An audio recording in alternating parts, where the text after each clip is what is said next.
Jusqu'à 9h, Good Morning Business. Et c'est Pierre-Antoine Giovannoni que nous recevons ce matin. Bonjour, vous êtes président du Salon des vignerons indépendants, salon qui se tient à partir d'aujourd'hui, porte de Versailles, juste à côté, à Paris. 120 000 visiteurs, ça c'était en 2019. On espère que ça va revenir parce que là, ça intervient 2 ans, après 2 ans d'absence évidemment en physique. Et c'est important de tenir ces salons pour les vignerons indépendants. Ça représente une vraie part de vos ventes annuelles. C'est un moment important de rencontre avec notre clientèle. C'est jusqu'à 15% du chiffre d'affaires de certains de nos adhérents. Donc c'est un moment très important, effectivement. Et puis on vient de sortir de 2 ans d'arrêt brutaux de notre activité et de nos salons en particulier. Comment vous avez fait pendant la crise? Parce que les vignerons indépendants, c'est à peu près 60%, je crois, du vignoble français, 60% du chiffre d'affaires du secteur.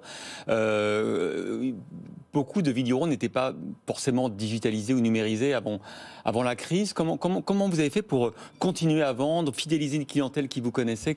Est-ce que c'était compliqué? Est-ce que vous avez perdu du chiffre d'affaires?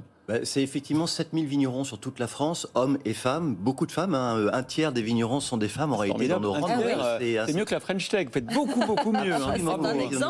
Nous sommes certainement un secteur d'exemplarité aussi de ce point de vue-là. Et donc ces 7000 vignerons sont des TPE, PME qui ont la capacité à une certaine adaptation, et ça a été le moment de le prouver, effectivement. Donc il a fallu se réinventer beaucoup, trouver de nouvelles solutions pour continuer à garder le contact. C'était un développement assez important de tout ce qui était réseaux sociaux, par exemple. Le lien s'est fait aussi avec nos clients comme ça, puisque nous sommes des hommes et des femmes qui sont des artisans de notre terroir. Vous savez, nous sommes récoltants, producteurs et vendeurs de nos propres vins, et il y a ce lien très particulier avec la clientèle qui vient le retrouver sur nos salons, mais qui vient aussi le chercher tous les jours dans nos domaines, puisque nous sommes aussi un des premiers acteurs de l'énotourisme en France. Donc il a fallu effectivement trouver beaucoup de solutions adaptatives. Et digital, justement, dans ce contexte, ça s'inscrit comment? Est-ce que ça prend chez les vignerons indépendants, ou est-ce que de toute façon ça restera quand même minoritaire comme canal de vente? Tous nos adhérents partout en France utilisent le numérique dorénavant. Notamment les réseaux sociaux, vous avez raison. Hein. Les réseaux sociaux, Instagram, les Facebook, ça vaut pas les Twitter, les TikTok. Ça vaut quand même pas d'aller à un salon pour goûter le vin. Mais ça ne remplacera jamais. C'est ce que j'allais vous dire. C'était la limite du système, et on l'a bien vu. Rien ne remplace la relation même humaine. Chez la jeune génération? Même chez les jeunes générations, parce que d'abord, vous n'avez pas le contact que vous avez comme nous pouvons l'avoir là sur le plateau, vous n'avez pas la moyen de déguster, vous n'avez pas l'échange. Nous, on est des paysans, nous sommes des artisans de notre terroir. Les gens viennent aussi nous voir dans nos domaines parce que c'est une façon de remettre les pieds dans la terre et de se retrouver avec des vraies valeurs finalement. C'est celle que nous partageons. Alors ce qui est intéressant avec les vignerons indépendants, c'est que peut-être que vous êtes les premiers à avoir entrepris aussi une démarche responsable et environnementale. 69% des 7000 vignerons dont on parle aujourd'hui, 42% sont bio. C'est quoi la différence d'ailleurs entre la démarche environnementale et le HVE bio? Tout ça, ce sont des niveaux de certification qui sont l'engagement que peuvent prendre les uns ou les autres en fonction de là où ils en sont rendus dans leur démarche et dans leur capacité à adapter leur cahier des charges aux normes environnementales.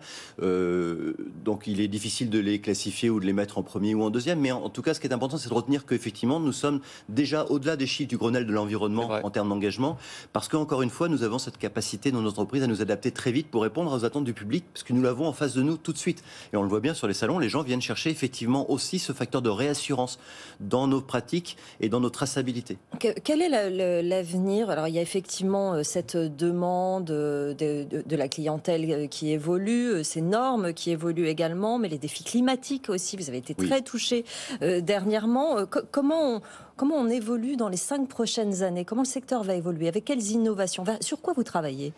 On a ce qu'on appelle une boîte à outils, puisqu'en fait les problèmes là sont multifactoriels. C'est une période quand même particulièrement difficile que nous n'avions jamais rencontrée de mémoire de vigneron.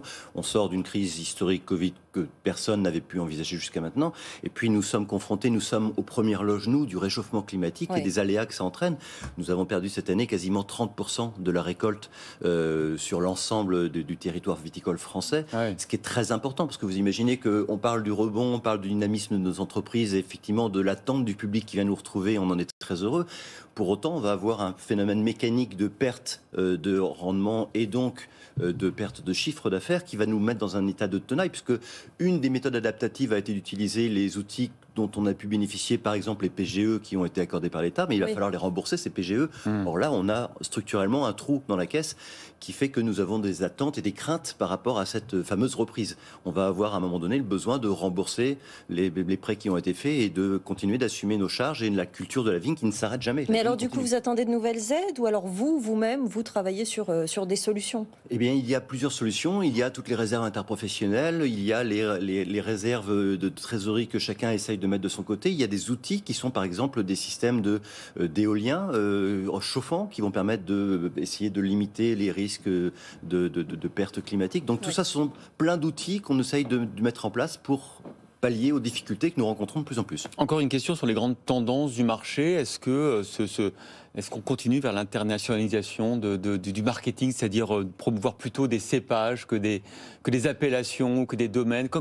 On en est où dans cette tendance? On utilise à la fois effectivement les signes qualitatifs d'appellation et d'IGP, mais on utilise effectivement aussi des noms de domaines. Ouais. Nous, notre logo vigneron indépendant est déjà en soi un facteur de pénétration de marché puisqu'il nous représente tous. Ouais. Et donc ça nous permet déjà de nous afficher avec cette charte de qualité qui va derrière et qui est très présente dans la tête du public, aussi bien à l'international qu'au national.